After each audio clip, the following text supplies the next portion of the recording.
Hello fashionistas, welcome back to my channel. This is Fancy Couture. If this is your first time visiting, kindly subscribe and give a thumbs up, and to my returning subscribers, I say a very big thank you for sticking by. So today I shall be discussing with us some sewing mistakes to avoid, and number one of such mistakes is impatience. Yeah, you heard me right, impatience. Learning to do new things with your hands is hard. I think one of the main reasons that scares people away from sewing is biting off more than you can chew right at the beginning. Although it is exciting to imagine a completely me-made wardrobe in the most beautiful fabrics, the reality is that it's going to take time and practice. A lot of time and practice, so start with something simple and work on building up your skills gradually, because in sewing, every basic step leads to the next step. So learn to take things one at a time, one step at a time. Be patient with yourself and celebrate your little beginnings.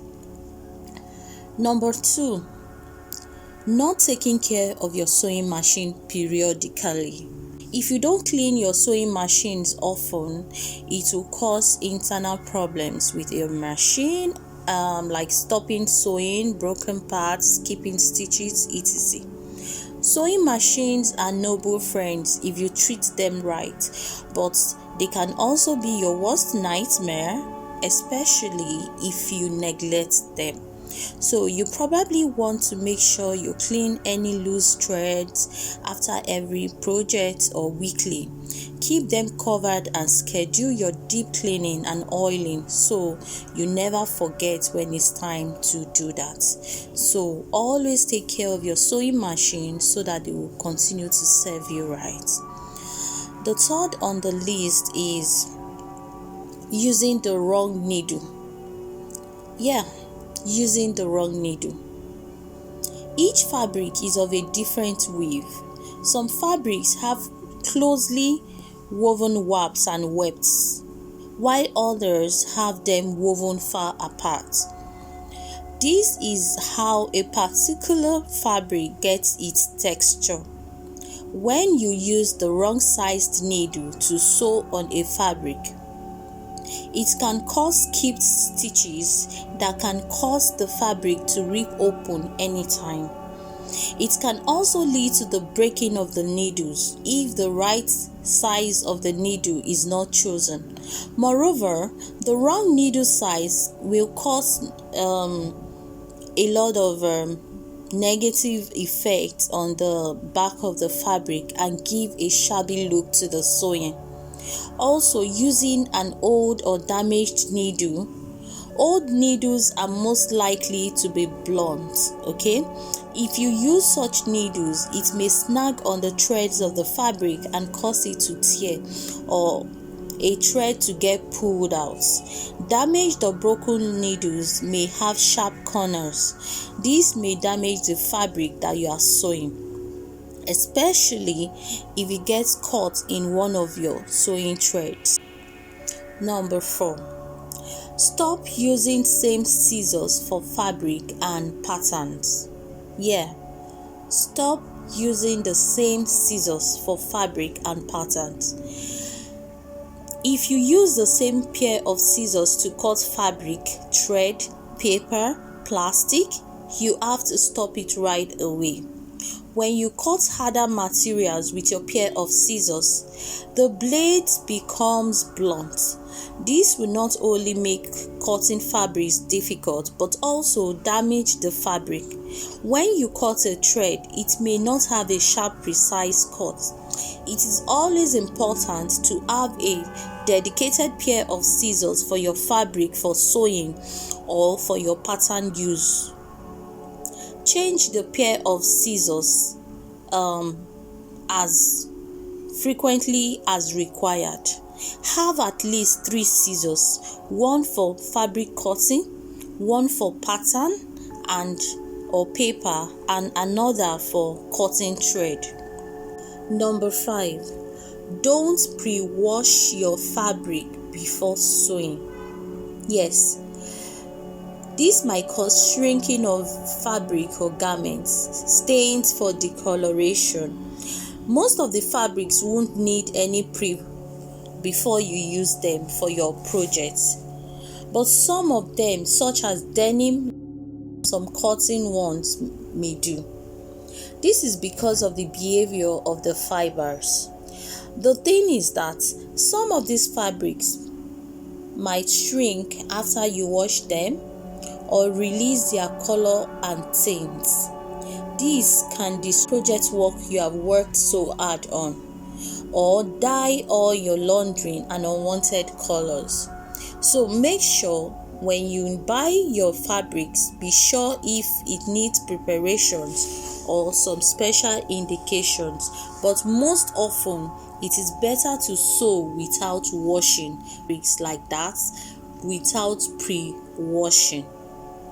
Next is not pressing your seams. Yeah, this is a common mistake among a lot of fashion design.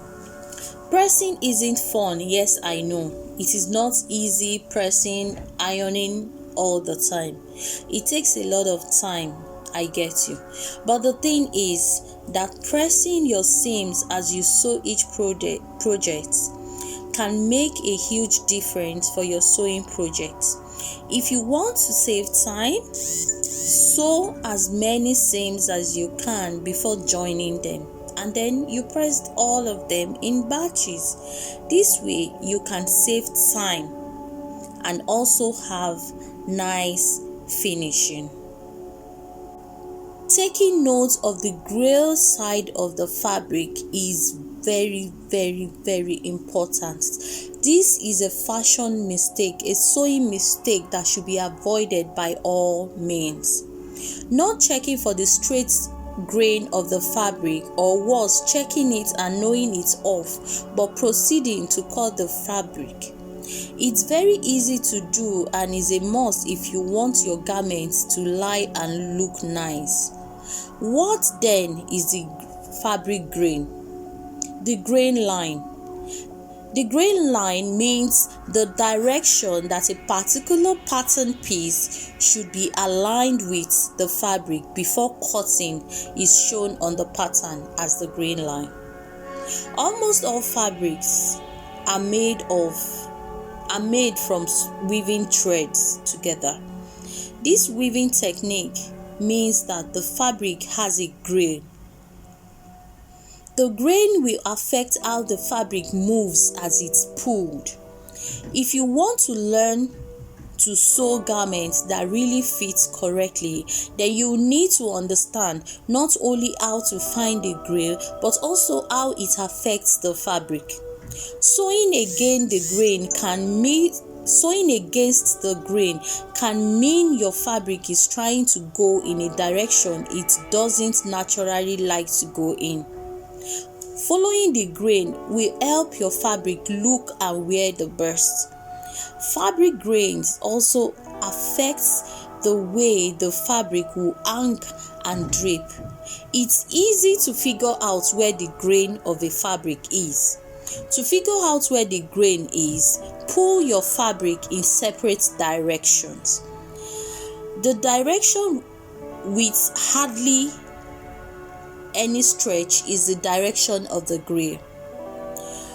It means the direction that does not have stretch is the direction of the grain. That means that's the grain line. You should also know how to tell the grain in fabrics because many sewing patterns reference them.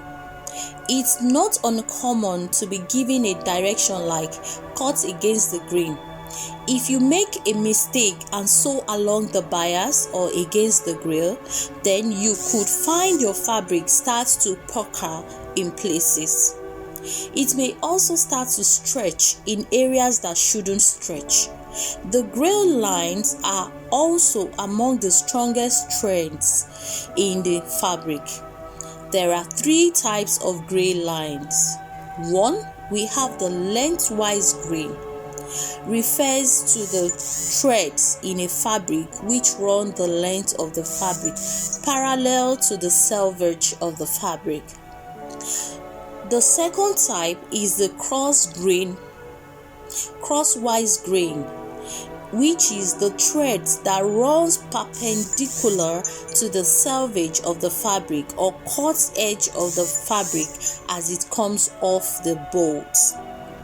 And the last one, which is the third grain, is the bias grain. Now, when we talk about bias, the bias grain is a thread line that is at a 45-degree angle to the lengthwise and crosswise grain of the fabric as it is on the bolts. The bias has stretch in woven fabric and will hang differently than a garment that has been cut on a straight or crosswise. Fabric grain line is important in garment construction as it determines the fabric's behavior, fit, and drape. Aligning patterns with the grain ensures consistent stretch, minimizing distortion. If your garment is cut off grain, it can lead to twisted or misarmed garments. The grain line impacts how the fabric responds to movements and contours of the body. So please, it is very, very, very, very important to determine the grain line of a fabric before you cut. It depends on what you want to cut. That depends on how you lay your fabric. Professional seamstress, you have to study the pattern, the grain lines, so you know how to lay your fabric and how to cut it. About the next sewing mistakes to avoid. Now, this is another important sewing mistake to avoid. So, using the wrong thread tension. What this does is that it pulls or puckers your fabric and leaves you with bad looking seams. This particular sewing mistake sometimes is hard to notice. It is important for the final results that you spend a few minutes testing the best tension in a scrap of fabric before you start. Believe me, if you take this point a habit, you will notice the difference in no time.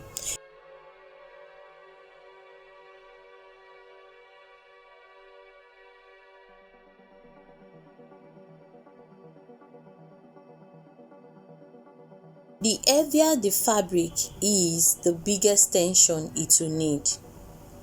To get the perfect sewing machine tension, using the wrong thread tension. What this does is that it pulls your fabric and leaves you with bad looking seams. This particular sewing mistake sometimes is very hard to notice, but it is important for the final results. Believe me, if you make this point a habit, you will notice the difference in no time. Remember, the heavier the fabric is, the biggest tension it will need. So to get the perfect sewing machine tension, you must achieve that both the top thread and the bobby thread have the same exact balance of strength. To adjust the sewing machine tension to perfection, both threads must be equal. When I say equal, I mean that both upper thread and the bobby thread should have the same tension, so neither show up on the opposite sides of the fabric. This is what the perfect sewing machine tension should look like. A perfect and even stitch where you can't see any bottom thread up or on the top threads downside the fabric. Last on the list is not taking a break. That is the worst sewing mistake to make. Yes, you heard me right, not taking a break. When you are on a roll with a sewing project, it can be hard to stop and take a break, but your body would definitely thank you for it. Sometimes it's the best to take a break. Stop what you are doing, get up, Move around. Leave your sewing studio for some time. The break doesn't have to be long, but stopping to relax your brain, flex your muscles, take some snacks, walk around, etc. would do you a whole world of good. These and many other sewing mistakes are to be avoided.